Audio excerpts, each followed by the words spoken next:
All right, so I believe we're on. Okay, boom, baby. Woo! What's up, guys? Wow, it's been a minute since I did something like this. Probably I don't actually remember the last time I posted a podcast, but I know it's been a while. This is the first time though. If you guys are listening to this on SoundCloud or iTunes, then you're just hearing my voice. You're actually not seeing a video representation of me. But if you are watching this on YouTube, then I'm speaking to you guys. And if you don't subscribe to me on YouTube, be sure to do that. RevxTV on YouTube. That's RevxTV. But like I said, if you're watching this on YouTube, you get to see my face. Unfortunately, I'm recording this using my cellular device, so that means that my cellular device is going to split the video when it gets to a certain length and keep recording. So it's going to record until a certain length, then stop, then record again, then stop, and then record. It does this weird thing. I don't know what it is. Samsung, you gotta hook it up. You gotta set the phones up so they can record long videos. I don't know why, but I guess it's just because the quality. Something about it. But Samsung, you know what's good. But yeah, like I was gonna say, I actually don't remember what I was gonna say. Wow, what a great way to come back to this without knowing I know what I'm gonna talk about today, so I guess I'll just go straight into it. I recently did a review for the Joker movie because I saw it, and obviously as a Batman fan, I went to go see it because I heard nothing but good things as far as like comic book enthusiasts are concerned. Obviously, like the overall consensus, like I don't know if it's a like consensus, but like everyone who watched the movie early or at least saw the movie, or at least the first reactions of most people when they saw the film, most people really had like polarizing thoughts about it. Everybody kind of like ganged up on it. They were like gang, and they just attacked this movie for some fucking weird reason. I think it's because it's the Joker and he's crazy, and I don't know if people were like under a rock for like 75 years or some shit, but like people I think forgot that he was a psychopath, and so they were like, oh, Joker movie, yes. Wait a second. Hold up, what? I think people didn't really think it through. I mean, honestly, like as a comic book fan though, it was dope. Especially to see like another villain driven movie. That's cool.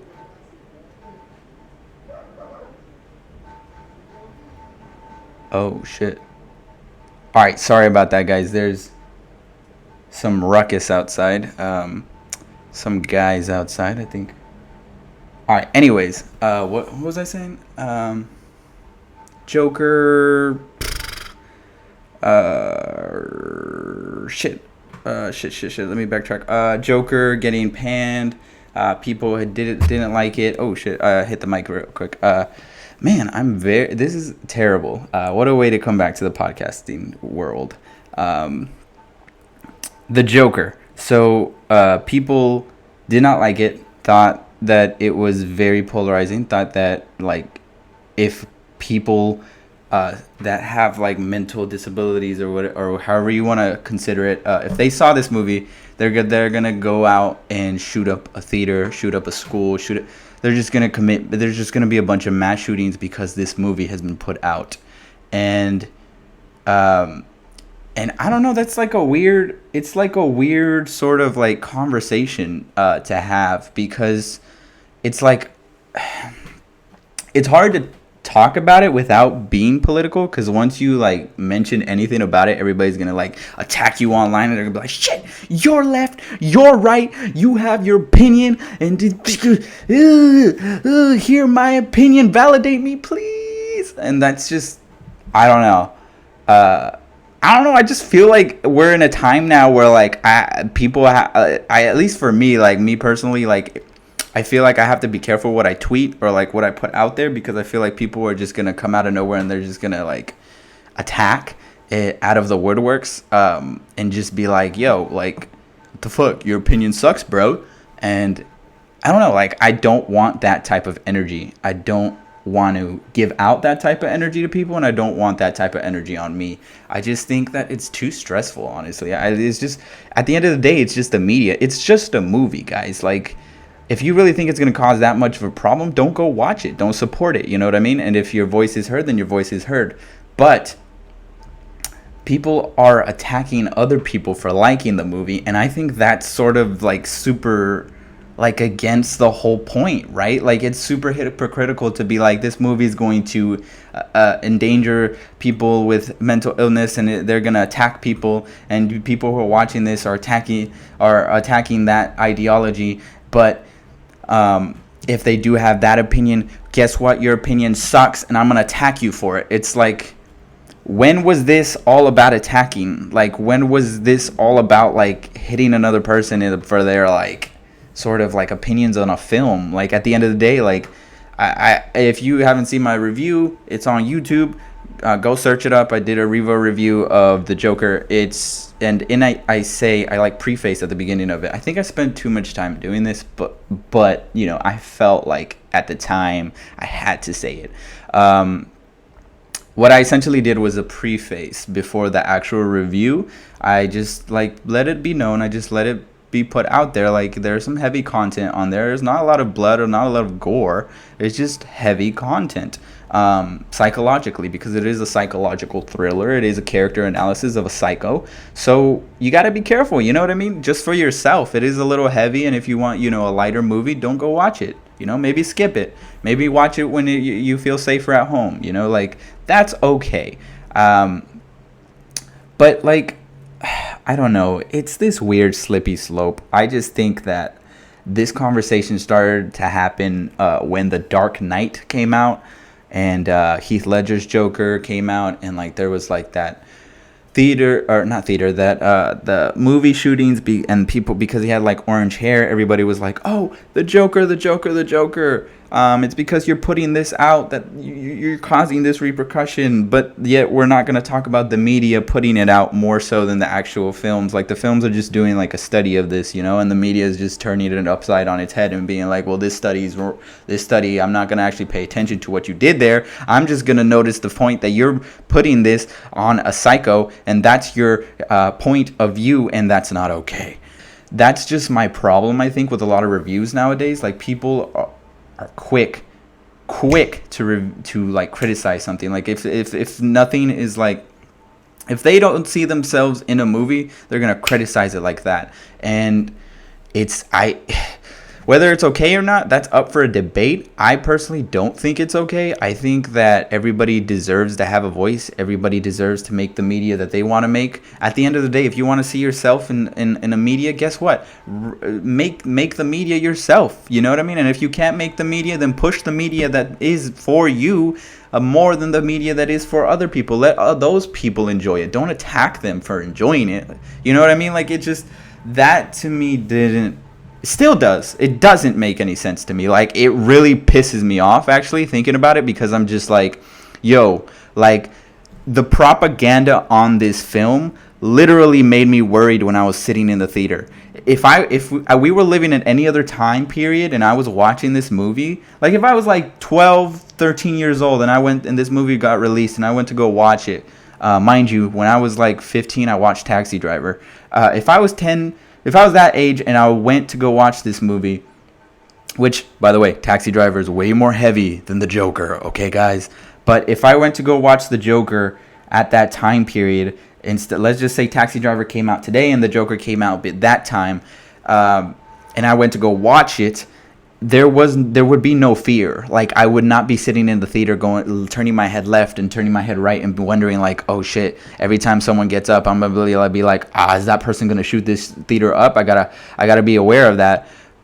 The only reason I have that stigma, the only reason why I have that idea in my head is because people have perpetuated it to the point where it's instilled in your subconscious that, yes, this media is going to kill you. And it's just like, how do you live like that? How do you live thinking that? Because I saw Taxi Driver and I just was like, this guy's crazy. That doesn't mean, like, I have to be that person. obviously, like, if people are on the verge to going and having a psychotic episode, like, you don't want them to see certain media, and I understand that, but we're not talking about those people enough. Like, we're not talking about the people who are having psychotic episodes, because we're actually pushing them under the rug, because society has no fucking idea what to do with them. Everybody's just like, oh, let's worry about the mental ill right now because that's our new thing. But we're not talking about how it's been pushed on the rug for years, and society hasn't been able to deal with it for years, and you can't find the right proper treatment for it for years, even though it's right in your fucking face. Like, you're not gonna, like, tell me that, like, right now. So that's what really pisses me off. And God, I just the fact that I had to worry about that, the fact that I had that in my brain when this movie was like after this movie, because when it was announced, people were like, more like, I think the word of mouth, especially me and like people that watch movies and people are into comic books, they're like, how are they gonna do this without Batman? How are they gonna do a solo? I don't know how I feel about that. It was more about the comic book accuracy than anything like this. But now, because it's a clown, and because I think people just want to perpetuate their sort of ideas in a way that's, I don't think, healthy, this happens, I guess. But it's too much, you know. Like, I don't gotta worry about that. Like, I'm sitting in you know what I mean? Like, it's too much. But anyways, I was actually gonna spoil I spent like over 10 minutes talking about this, but I was actually going to spoil the Joker movie for anyone that actually cared. I did a non-spoiler review on my YouTube channel, the same one I mentioned before, but I wanted to do a spoiler review because, not essentially a review, but just like a spoiler talk. And the question I propose is the Joker really a DC Comics movie? Like, is the Joker really a Batman film? Like, lore-wise, is it really a DC proper comics film adaptation? You know what I mean? Not adaptation of any comic book in specifically, but just in the comic book genre in general. I think that's on people's minds.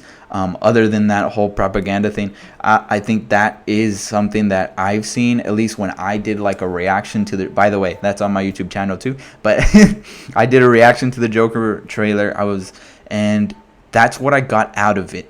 My first initial reaction was just like, this doesn't feel like the Joker I know, but obviously it's a standalone prequel, if you will, like a backstory to this character, which to me, I was actually, when I heard Martin Scorsese, Killing Joke, my brain exploded. I was just like, dude, I was just like, this is literally like Taxi Driver. I said this way back when they announced it. I just kept thinking in my head, I was like, this is they can make this a modern version of Taxi Driver, which they ended up doing, but I just thought Scorsese directing it was going to be beautiful. And if they end up, and then I heard Joaquin Phoenix was attached, and I was like, that dude, that motherfucker does not sign on to any movie unless he knows for sure that movie's going to be clutch. So I got excited about that, and now that I watched the movie, I really enjoyed it.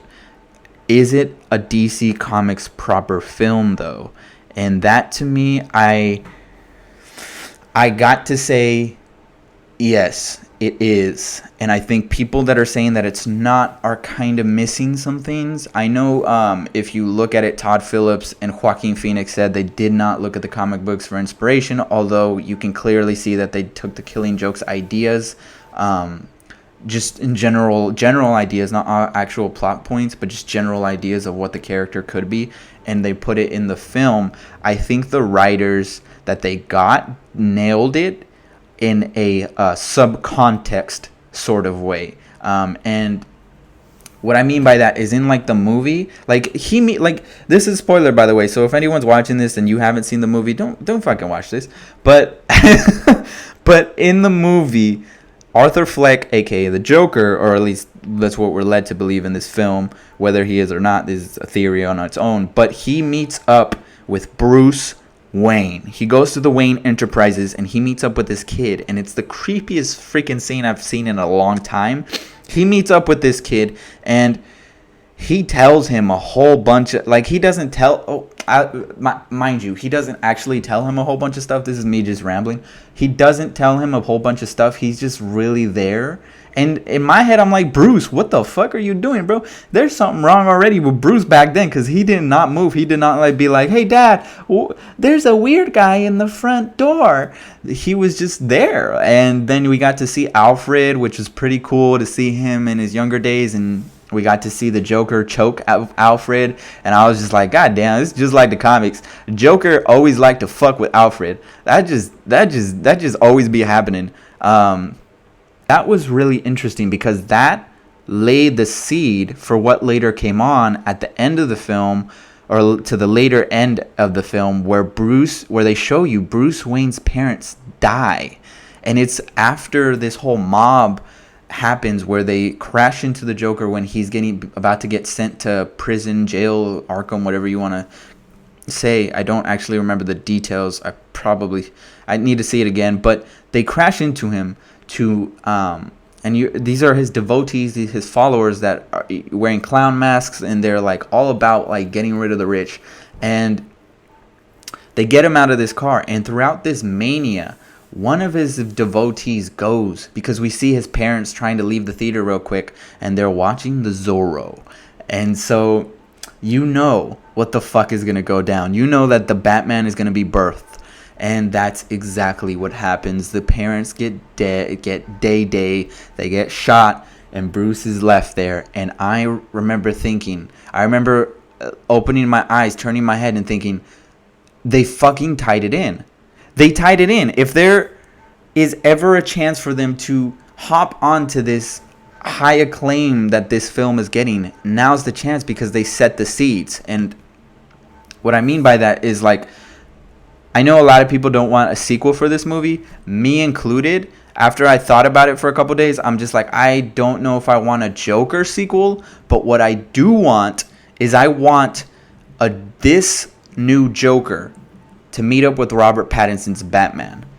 And I want that to happen only because I think that there is a way to make that work. I don't think at the end of this movie we got the Joker that we sort of like works. At least me, that I was expecting. I wasn't expecting there to be, now that I'm thinking about it, this is another thing I kind of didn't like, other than like it being almost beat for beat the same movie as Taxi Driver, even though I said I wanted them to make a modern Taxi Driver, which I know that sounds contradictory, but it's not, because just because I say that doesn't mean I want them to fucking copy the movie. And this movie isn't 100% a copy.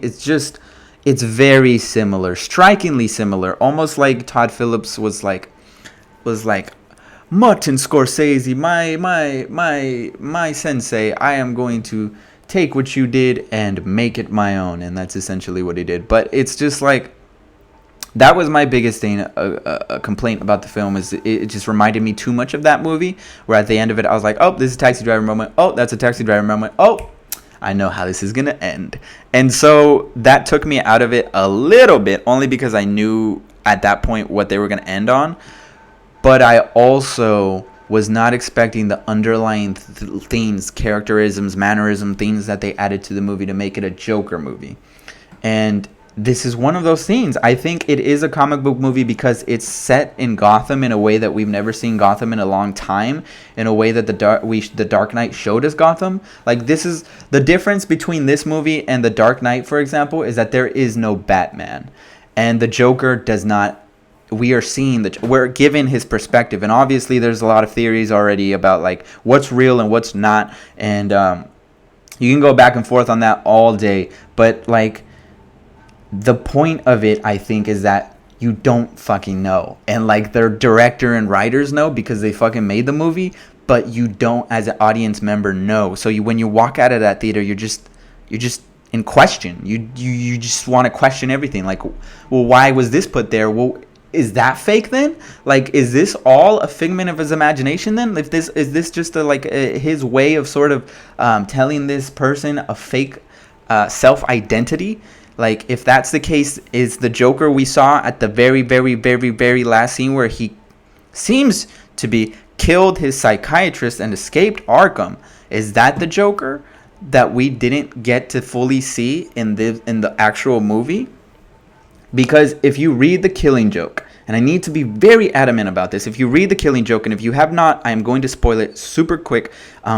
It's a story about this guy who's fucking suppressed. He's so sad. He's so disheartened because he doesn't have the income. He's trying to be a comic, but he can't really do comedy, and so like, he's fucking struggling, and his wife is pregnant, and he doesn't know how the fuck he's gonna support her, and she's being super supportive of him, and he's trying his best, but at the end of the day, he's beaten down by society, and he gets into it with two criminals, and at this time the Red Hood exists, and they offer him an opportunity to be this next Red Hood, and that it's gonna bring a load of cash, which he needs at the time.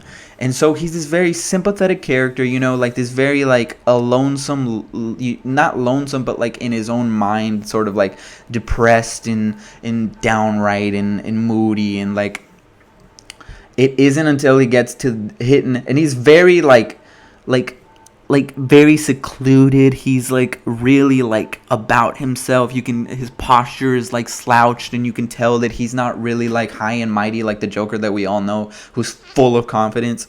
And so when he gets down in that vat and he reveals himself, and he sees that his whole face is like white, and his hair got discolored, and everything looks fucked up, that's when he turns crazy, and he realizes his whole life was a big ass joke. And then at the end of that, the Joker was actually telling this story, and tells Batman, well, I prefer my backstory to be multiple choice.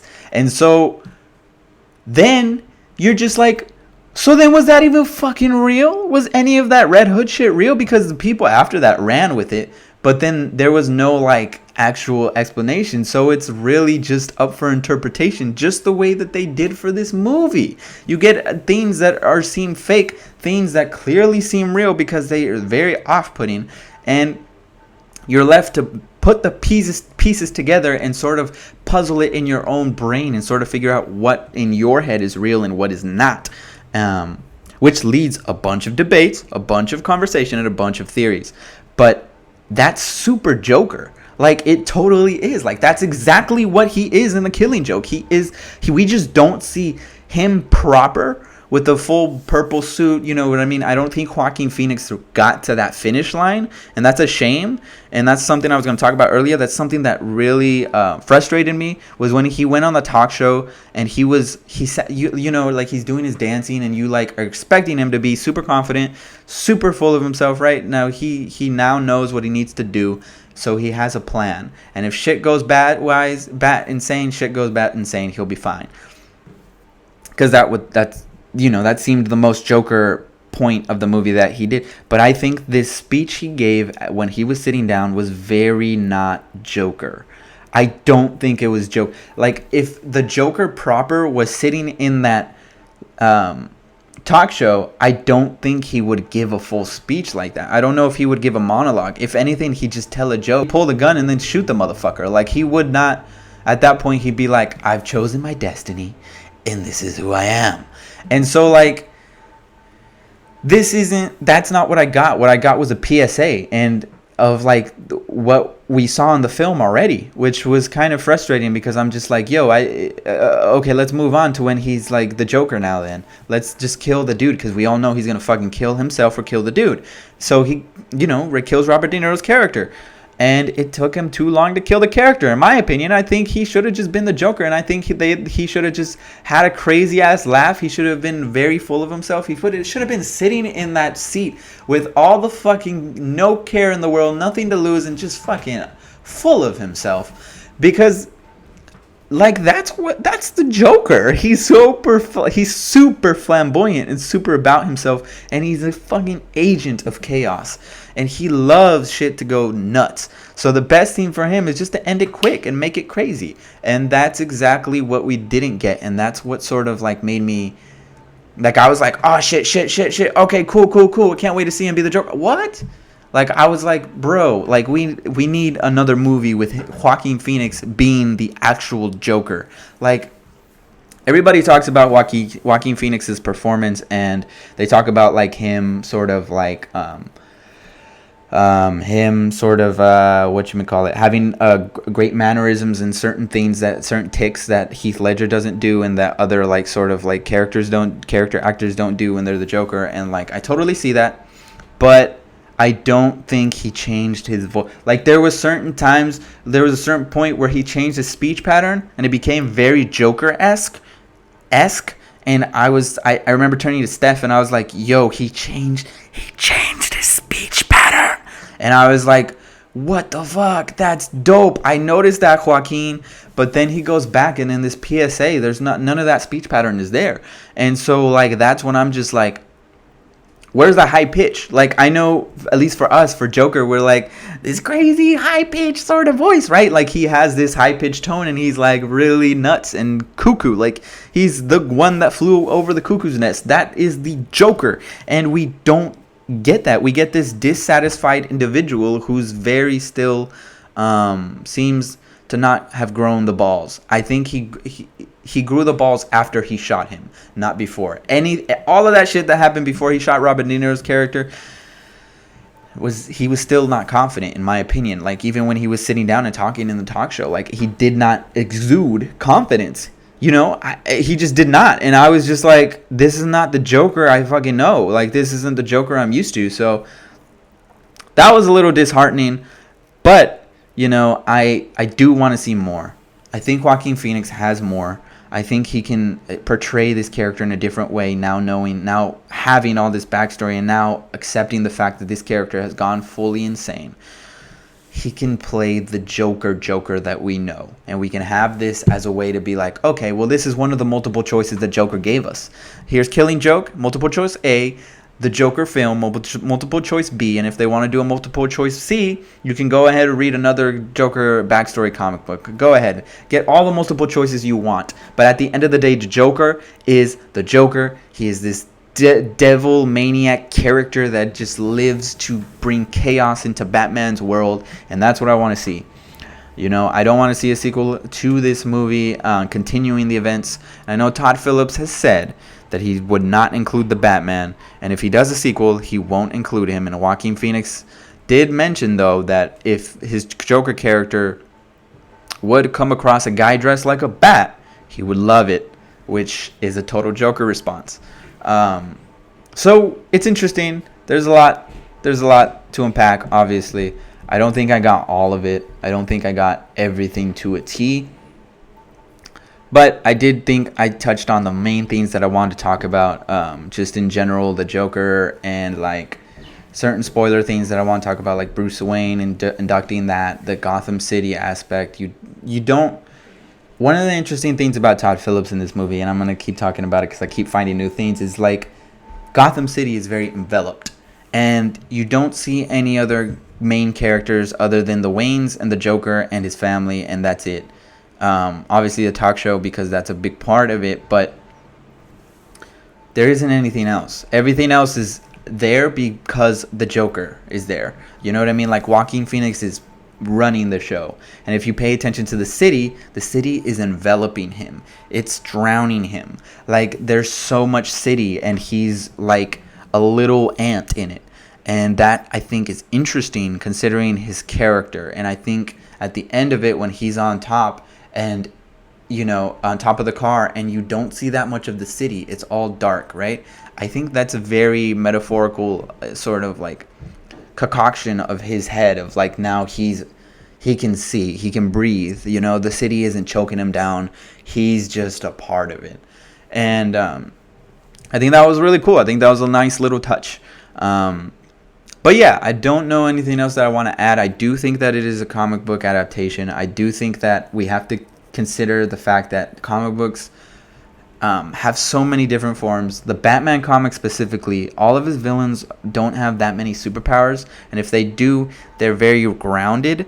And so like a very grounded movie where you could take the Joker aspect out of it or the DC Comics label out of it and still appreciate it as a film, that to me is a good film. And I know a lot of people are like, but it's not a comic book movie. And I'm like, well, what makes you not think that it is? Because like everything that they show you is still adequate to the character. We just don't get to see the character proper that you were wanting to see, you know? That's the only thing that I think if they showed Joaquin be full crazy and just kill a bunch of people at the end and just be forced to be into Arkham, but like in a laughing, maniacal way, I think then people would be like, wow, okay, that's the Joker. But there's so much like up in the air about it now because they didn't end it that way, and there was no clear cut, okay, that was the Joker, you know? At the end of the day, I still ended up being like, that could be many Jokers, you know? That could be like a pre-Joker like they did in the fucking stupid Gotham show. That could be like many Jokers that inspire the main Joker.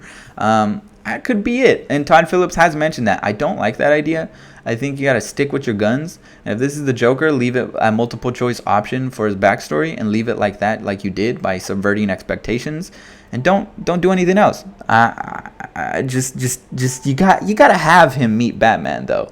I think that dynamic is it needs to be seen. I think this world that they created to have a Batman in that gritty world, that's perfect. We're going back to the Dark Knight days, and I'm totally cool with that. DC's embraced the darkness when Zack Snyder was brought on. They kind of went a little haywire with it as far as like plot devices and things like that. But if we get a well-written stories, I don't see what's wrong with the dark tone. I know Batman deserves the dark tone. Yeah, this movie did bring up a lot of conversation, and I've obviously contributed to it because I have been talking for the half an hour about this fucking movie. So yeah, that's just it. But aside from the movie, before the movie actually came out, I actually watched some fights. And some of you guys are like, fights? What the fuck? And like, if you have listened, watched, or whatever you wanted, whatever, my other podcasts, you know that I like to talk about MMA, and I like to keep this podcast open to my my interests. And I saw a fight, and it was by Robert Whittaker versus Yoel Romero to unify the middleweight championship of the world. And I was so disappointed. Not because Israel won or because Robert lost, but only because like it just didn't end in a way that I was expecting it to. It left me sort of sour. And only because like I felt like Rob didn't play the right game plan. And I'm going to talk about that in just a minute. Because I want to talk about it. I have thoughts about it. And I think I'll just proclaim it right now. This segment of the podcast, this segment of the show, will be called Fight Corner. And so, welcome to Fight Corner, y'all. If y'all want to skip this and just end your podcast experience with me, I'm totally fine. That's totally cool. Yeah. But I'm going to talk about the fights. So here we go. Robert Whittaker, Yoel Romero was the headliner of UFC 243, I believe, or was it? I think. Correct me if I'm wrong. But Israel Adesanya, I think I said Yoel Romero, but Israel Adesanya fought Robert Whittaker and defeated him in fantastic. Yeah, you know what I was gonna say. He finished him in fantastic form and in a fantastic way, and he's a star. But watching the fight, if you guys haven't seen the fight, then obviously go watch it. If you guys don't care about MMA, I don't know why you're still listening. But Robert seemed a little weird. He seemed a little off. He seemed like he didn't fight the way that I was used to seeing him fight prior to him becoming champion, or like on the road for him to becoming the champ in owning the crown of the middleweight division, if you will. He was headhunting, man. He was headhunting. He fucking bit down on his mouthpiece and was like, and threw some fucking overhands. And I was worried. Like, the moment he did that, I was very worried. I was like, dude, you cannot do this with this guy. This guy has too many tools. He has too many options. And if you give him the open space, if you give him a canvas, he's going to paint. He's a painter, bro. Like, don't give him the canvas. You know, make him the canvas. You get what I'm saying? And he made himself a canvas for Israel to paint, and Israel painted it beautifully and finished it in a way that only Israel could do. And so, like, it was a shame to see it end that way, because Rob, you know, he's a good sport and everything, but if he watches that fight again, and dude, like, the way he fought, for example, Yoel Romero, or oh my gosh, who did he fight before? Jacare Souza, or Derek, or Mr. Brunson. Like, the head kicks and the, like, those were set up because of his boxing. Yo, he did not box with this guy. He headhunted. That's not boxing. That's not kickboxing. That's headhunting. And that's not a good strategy, because, like I said, it leaves you open. His chin was wide open. Israel kept clipping him. There were a few times where Robert got him, but it was few and far in between. Like, he needed to do more of his technique. He needed to bring Israel in. I know he needed him. I know, like, his coaches were like, we need to make this a dirty fight, and I totally see that, and I understand that, but not in a way that puts yourself open for counters. Like, if you're not going to be able to counter this guy's counter, like, why even open yourself up? And why even give that a door of opportunity to be taken advantage of?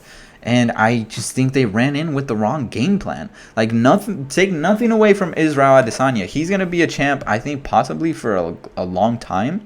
He's a really good striker, really good fighter. And if you've followed him, you've seen that when he fought Silva. Just a very pinpoint, accurate striker. And you can tell he's been fighting for a long time, because when he gets in his groove, he gets in his groove, and you have to really disrupt it. And Robert didn't even start the fight. I know that's what he wanted to do. He wanted to disrupt his groove, but he didn't really disrupt his groove as much as he, like, enabled it. He didn't do, I think, and maybe this is, like, because he was out for such a long time, because, you know, he was out for injury. He was supposed to fight Kelvin Gastelum.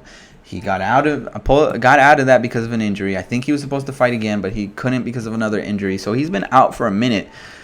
And so, like, this is that was the first time he fought in a long time, man. And ring rust is a real thing if you don't prepare yourself to go in there with the right game plan. And I don't think he chose the right game plan. He didn't steady his way into it. He didn't read Adesanya. He just gave himself to Adesanya. It almost felt like he threw the fight, honestly. I know he didn't, but, like, that's what it felt like. It felt like he was just swinging for the fences, and he was like, if it ends, it ends. But, and I know he wanted to put him away early, but, like,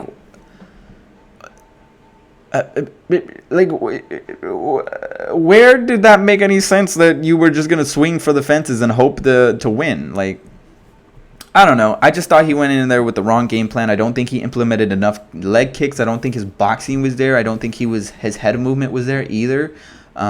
It just wasn't the Robert Whittaker I am accustomed to seeing, the one that I saw as the UFC middleweight champ. But congrats to Israel Adesanya. He will be a champ for a good long time. He's representing the anime fans and the comic book fans. So much love. The walkout that he did was fucking dope. It was sick. I loved it. I was like, you know what? This guy's got me as a fan. So I'm a fan. Israel Adesanya is not gonna be. He is a star. Keep watching, man. And under that card, under the fight, there was another fight that I was actually looking forward to watching, and it was Al Iaquinta versus oh god, I forgot this guy's name. Oh god, Dan Hooker. Oof, it was gonna kill me if I didn't remember his name. But Dan Hooker and Al Iaquinta, it almost literally felt like a complete copy of the Robert Whittaker Israel Adesanya fight. Like, the only difference was Al actually changed things up, and he was using a lot of movement, and he was trying to catch him, obviously. Hooker came back with, like, perfect counters, and that clearly hurt Al. I mean, to start off the fight, he just punished his legs. Leg kick, and Al just couldn't take it. So, like, the fight was determined, honestly, from that moment on, because Al just could not move properly, and I don't think he was able to establish enough power, and I think the reach advantage, he could not break it. And so Dan Hooker also cemented his next step to, you know, the lightweight throne. I know recently he called out Dustin Poirier, who just fought for the belt to unify it against Khabib Nurmagomedov, the guy who jumped the cage, who famously beat Conor McGregor. And I know he called him out, but like, I do think there are a lot of other fights for him before he gets to that tier. I know Dustin just lost, and maybe it would be a fight, but Dustin even replied and was like, "Hey man, you got a few good to win, but you got a few fights to go. You know what I'm saying? You can't just jump here without getting through some fights." And so I agree with that. I think he does need a couple more fights, and then he could fight Dustin or fight somebody higher up. I do think a fight with Donald Cerrone makes sense. There's another guy who's up and coming that does make sense. Also, I just think now he has a lot of options. He's opened himself up to the division. He has a lot of options. I mean, if Anthony Pettis comes back, I'd love to see them fight. If he drops back down, who knows? If Nate Diaz, which I don't want to talk about that just yet, but when that fight comes out, woof. But yeah, there's just a lot of fights for him, and that's dope to see. A new prospect, a new guy that could possibly go up against Khabib, because we need to see someone challenge Khabib, and I don't think we have. Which, ironically, the person that they would say challenged Khabib the most was Ali Aquinta, who just lost to Dan Hooker.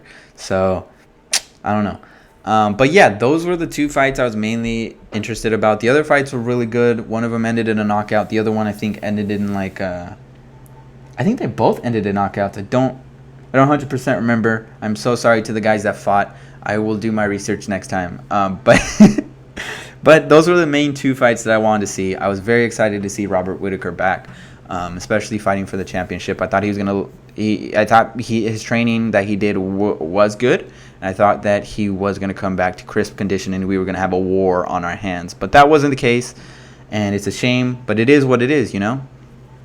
Shogunai. Israel won, and props to him. So there you guys go. And yeah, I don't think I have much more topics to address in this episode. So I think I'm just gonna wrap it up. I am before I leave, I'm going to remind you guys, I do have the YouTube channel. It's Revo TV, RevxTV, no space. For people that are listening to this on SoundCloud and iTunes, go there, subscribe. I have a lot of other content. I do reviews of movies, just like the Joker, and I do reactions to trailers. And you know, I open Pokemon cards too, so I do a lot. I do a good amount of stuff. So be sure to subscribe. Show your boy some love. And I will put a link in the bottom of this video or episode description, whatever you're listening or watching this on, to my merch, which is on tpublic.com, which everything that is on there, I designed myself. I put it on the t-shirt. I didn't manually put it on a t-shirt. I just uploaded it, and TeePublic does this magic thing where they make the t-shirts, and all of the purchases that you make, I get profit from it. So please go and buy yourself some merch designed by your boy. It helps a lot. It helps a good amount, especially if I got a good amount of people purchasing. Then I can constantly keep adding new designs. And also you can go ahead, and if you guys like the art that's on there, go to my website. That's revxart.com, and I sell art prints as well. A lot of anime stuff. I have some pop culture stuff, but mainly just anime and you know, stuff like that. I'm trying to diversify the amount that I put out. But yeah, go ahead and go there. Support me if you guys like my art. And that's all I got to say about this. Thank you guys so much. And I'll catch you guys in the next episode of the Geek Realm with Hose. You guys stay safe. And if you watch the Joker, be sure to not turn psychotic. Please.